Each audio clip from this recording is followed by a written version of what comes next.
Alors que la nuit fait son apparition sur le circuit, un nouvel accident chez Audi paralyse la course. C'est l'occasion pour l'équipe de se détendre et récupérer des forces avant la dure nuit qui les attend.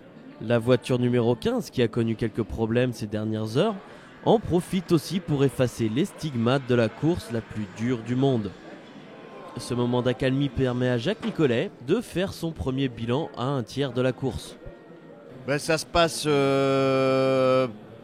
pour 3 voitures sur 4, ça se passe plutôt pas mal. Et puis malheureusement, on a pas mal de difficultés sur la 15.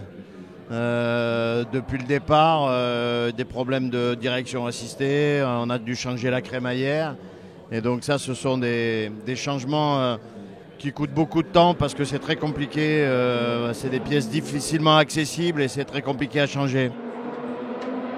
Moi, je me suis régalé là. J'ai fait 3 stints et c'était super. La voiture était très bien.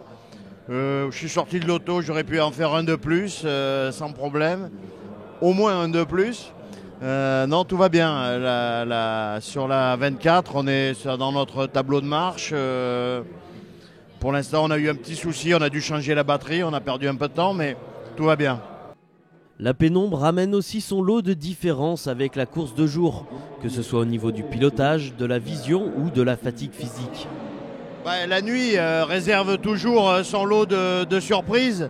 Et la nuit, surtout au Mans, il y a des endroits qui sont quand même très très sombres et il faut prendre le temps de prendre ses repères, de prendre un rythme spécial pour la nuit.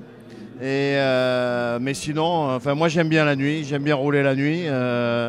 Et d'un certain côté, il y a des aspects qui sont presque plus faciles parce que on voit les voitures dans les rétroviseurs plus facilement que de jour. Donc on voit combien c'est important de voir arriver les Audi ou les Peugeot parce que je crois que c'est malheureusement la cause des accidents qu'on a vus depuis le début de la course là.